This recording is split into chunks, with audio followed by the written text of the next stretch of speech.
In this video, we're going to describe the space capsule that the mouse will be in during the duration of the flight. It's a sealed capsule because at altitude there's a vacuum, so we have to make this a pressurized sealed container. It holds about 14.7 pounds per square inch, which is exactly what atmospheric pressure is at sea level, and at altitude in a near vacuum the pressure will be from the inside pressing out.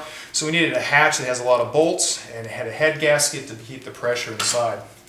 The volume of this space capsule is 1.4 liters. That was determined from the physiology testing we did, and I showed in an earlier video, that volume is enough with pure oxygen to keep a mouse very comfortable for at least 8 hours. We expect the actual flight to be 2.5 to 3 hours, and that gives us about 5 hours to recover the mouse, plus probably some wiggle room after that, since the mouse was very, very comfortable 8 hours, but we haven't tested beyond 8 hours. So inside the chamber goes a number of things to keep the mouse healthy and safe. We have oxygen, so we have an atmosphere, we have to have nutrition, we have to have heating, we have to have bedding for the animal. Heating is addressed with a little heating system that we created here. It's a circuit board that regulates the distribution of power from 3 AAA batteries through 3 runs of 3 10-ohm resistors for a total of 90 ohms of resistance, and just gives out a couple of watts of heat. It's regulated through a sensor and a potentiometer. It's turned on or off by this switch right here. And that allows us to keep the temperature, maximum temperature, at about 85 degrees. So we put as much heat as we can, but no more than 85 to keep the mouse very comfortable. A circuit diagram for the heating system will be posted on the blog, and so someone can build one for themselves if they like to. It's all with materials available from Radio Shack. So in addition to oxygen and heat, we also need to deal with CO2. CO2 poisoning is at least as dangerous as oxygen deprivation. So we've addressed oxygen deprivation by running 100% oxygen, again at least 8 hours of survivability inside of the chamber. CO2 scrubbing is handled with soda lime, the same material used by NASA and in scuba diving rebreather apparatus. It turns purple when it picks up CO2, and you can see some of the purple in here. This was used in a couple of experiments, which is why it's turned purple.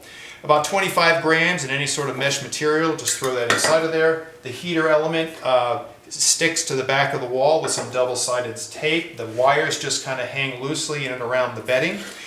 The nutrition is provided by the same hydrated gel we use in our physiology testing. This is the same gel that's used in vivariums, animal facilities, and for shipping rodents around the country in many cases. It's mostly water, but it's in a gel form so it doesn't spill. This is a little bit old, so it doesn't look exactly like this, but it's the same idea. And it actually has nutrients in it as well to keep the mouse very, very healthy and safe and hydrated for the period of the flight.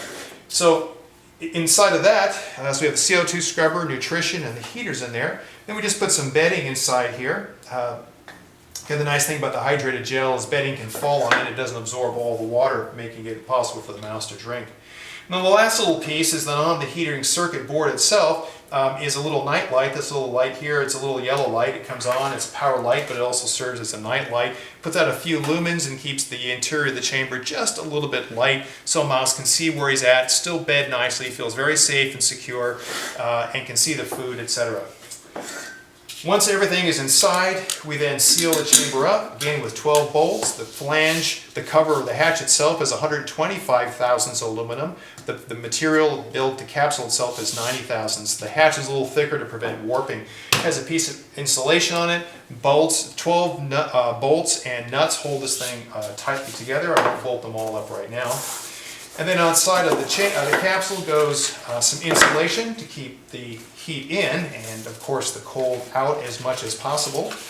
And that is basically the space capsule, ready for the maiden voyage, the first mouse to go into space and come back very safe and secure.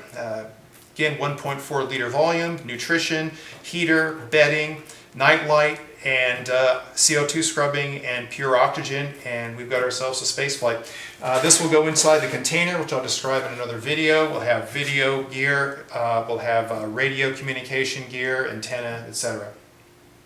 If you have any questions about how we built the system, why we built it the way we did, and or the schematics for the heating system. It'll all be on the blog. Feel free to post a comment or send an email. Be glad to answer any questions.